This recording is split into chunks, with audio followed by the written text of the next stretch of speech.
Selanjutnya adalah tanyakan pada diri kamu sendiri, apa yang masa sulit ini dapat ajarkan ke kamu dalam kehidupan. Karena setiap masa sulit, insya Allah punya hikmah, punya pelajaran yang bisa kita ambil. Untuk pribadi, diri saya sendiri, saya mempelajari beberapa hal. Akhirnya saya tersadar dengan cara yang cukup tidak enak. Pertama adalah ternyata kita butuh stream income lebih dari satu. Jadi kita butuh arus income, arus pemasukan lebih dari satu. Misalnya kamu adalah seorang guru seperti saya, ada baiknya punya hal lain. Misalnya kalau saya juga menjadi pesulap, dan juga saya berjualan online, dan juga saya investasi emas kecil-kecilan. Nah seperti itu. Sehingga pada saat ada satu atau dua yang tersendat, kita tetap bisa mengcovernya, insya Allah mengcovernya dengan pemasukan dari bidang-bidang lain. Nah seperti itu. Bahkan saya mempunyai klien, orang tua murid saya yang mempunyai stream income itu ada 11. Bayangin ya, 11. Jadi ada restoran, ada cafe, ya, ada juga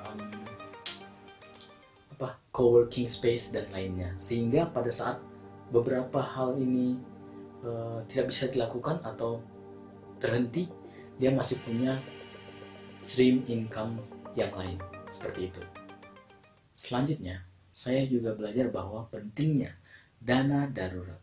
Apa itu dana darurat? Dana darurat adalah dana yang kita miliki untuk digunakan dalam masa-masa sulit, khususnya dalam masa COVID-19 seperti ini.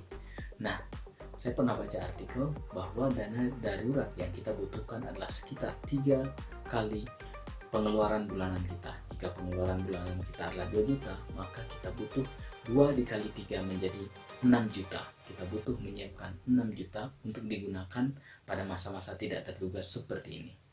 Masalahnya, seperti sekarang, COVID-19 ini lebih daripada 3 bulan. Mungkin 2-3 bulan sudah lebih. Nah, mungkin akan 6 bulan sampai 2 tahun katanya. Maka saya berpikir bahwa 3 bulan pengeluaran itu tidak cukup.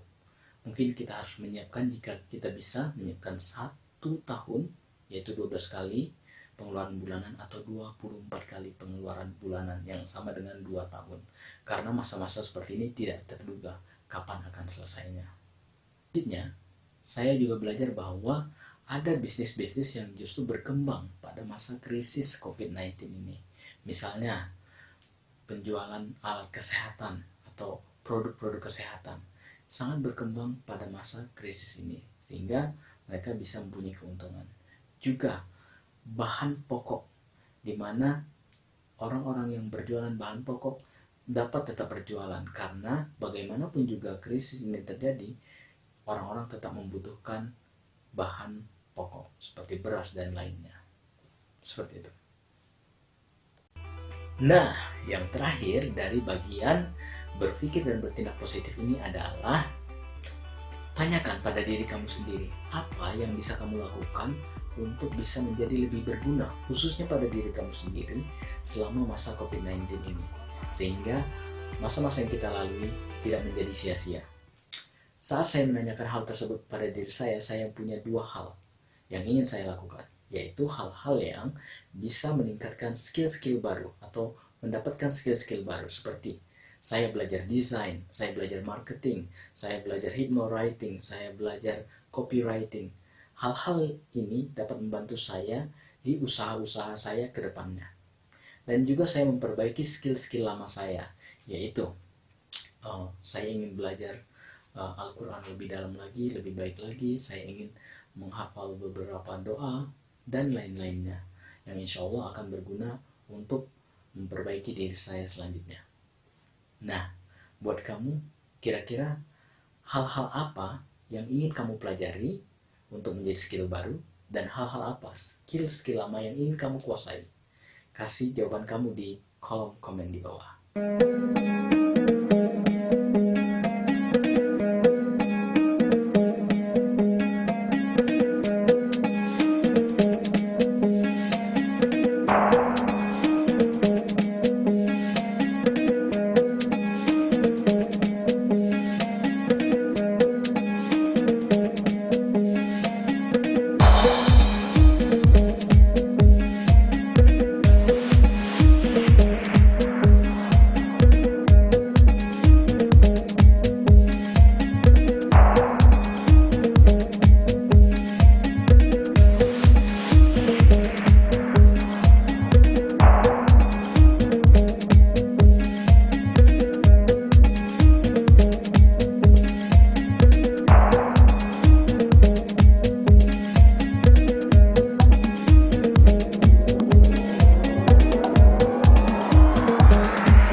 Usaha yang kedua adalah bertindak efektif.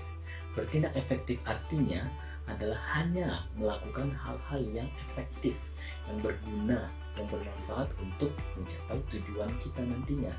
Sehingga kita tidak melakukan hal-hal yang kontra efektif, yang tidak produktif, tidak ada gunanya dalam mencapai tujuan kita tadi. Dengan menghindari hal-hal tidak berguna tadi, kita dapat menjadi lebih efektif.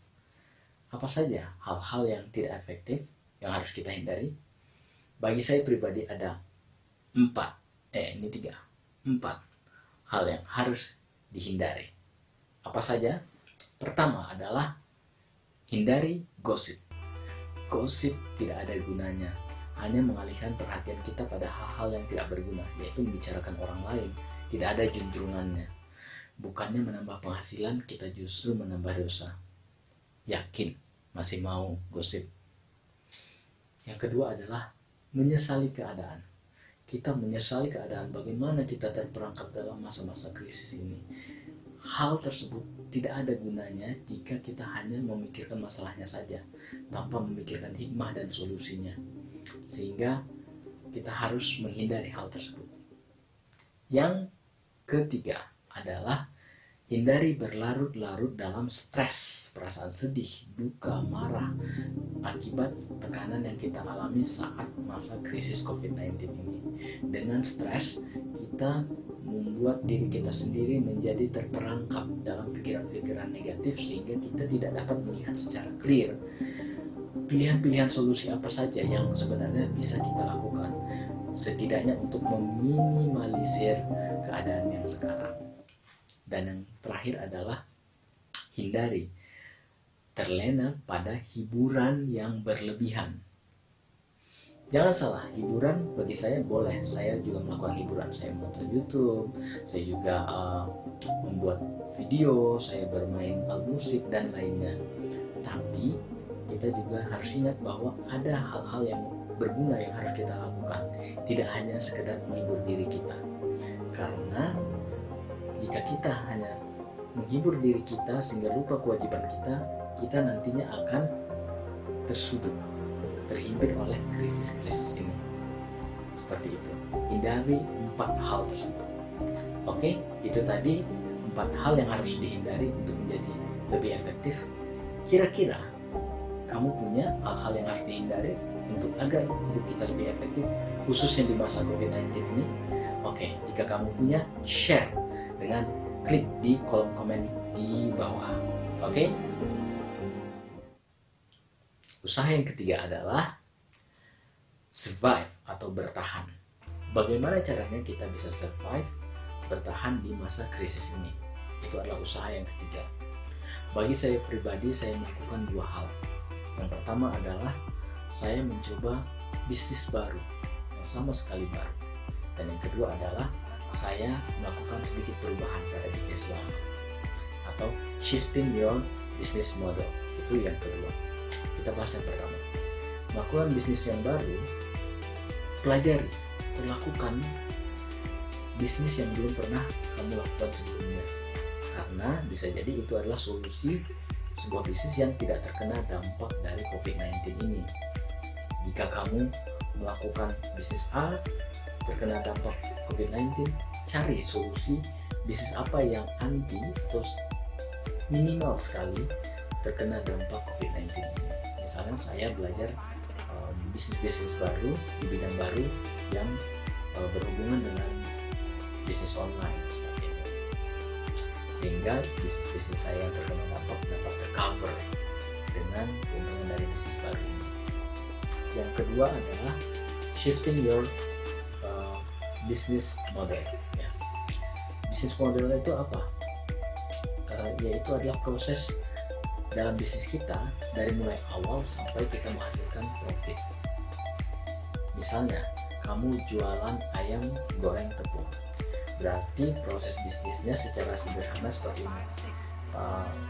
Model bisnisnya dari mulai beli ayam, terus mempersiapkan, memasak, lalu menjualnya di toko. Nah seperti itu, simpelnya seperti itu. Dengan keadaan COVID-19 ini mungkin orang tidak akan datang ke tempat kamu lagi, berkurang orang-orang yang datang karena memang aturan dan segala macamnya. Nah, berarti ada yang harus diubah. Misalnya menjualnya di toko berubah menjadi khusus lakukan promosi gencar-gencar di online, sehingga orang akan mengaksesnya via online, di mana orang tidak perlu lagi ke toko. Sehingga apa yang terkena dampak itu kita ubah caranya. Oke. Saya adalah pengajar bahasa Inggris, di mana saya datang secara private ya. Jadi saya datang ke rumah murid saya. Nah, selama masa COVID-19 ini tentu tidak bisa saya lakukan. Bagaimana caranya? Akhirnya secara sederhana, kurang lebih saya mengubahnya melalui proses belajar yang kami lakukan dengan online seperti ini. Nah, itu adalah shifting your business model. Sehingga dengan seperti itu kamu dapat bertahan dan bisnis kamu bisa bertahan dan mungkin menghasilkan profit yang lebih besar. Oke, mungkin bagi kamu shifting bisnis model itu susah, ya kan? Mengalihkannya itu susah. Tapi percaya kalau hal itu sebenarnya bisa terjadi dan mungkin terjadi jika kamu melakukannya dengan benar. Contohnya seperti ini. Dulu mungkin kita berpikir bahwa kalau ingin bergerak di bidang bisnis kuliner, kita harus punya tempat, punya karyawan, sehingga modal yang dikeluarkan untuk pertama saja itu sangat besar. Tapi kita lihat dengan perkembangan teknologi sekarang, bahkan siapa saja bisa berjualan dalam bidang kuliner. Tahu dong di mana tempatnya untuk berjualan di bidang kuliner secara online, yaitu dengan di food atau food. Maaf saya sensor, tapi tahu dong maksud saya. Nah, berarti dari hal yang tadinya tidak mungkin menjadi mungkin. Itu tadi semua dari tips cara terbaik menjalani masa COVID-19 ini. Sehingga dengan 3 usaha kita dapat mencapai satu hasil yang besar, yaitu menjadi pribadi yang lebih kuat dari segi mental dan finansial. So, itu aja video dari saya. Jika kamu suka video ini, silakan subscribe, klik notification, dan juga share ke teman-teman atau orang-orang terdekat kamu. Semoga bermanfaat. So, izinkan saya Game The Silverian untuk pamit dengan membacakan sebuah peribahasa, ucapan, dan dapat berupa nasihat dari Ali bin Abi Thalib radhiyallahu anhu berikut ini. Barang siapa yang hari ini lebih baik daripada hari kemarin, maka dia adalah orang yang beruntung. Dan barang siapa yang hari ini sama dengan hari kemarin, maka dia adalah orang yang merugi. Dan barang siapa yang hari ini lebih buruk daripada hari kemarin, maka ia adalah orang yang terlaknat.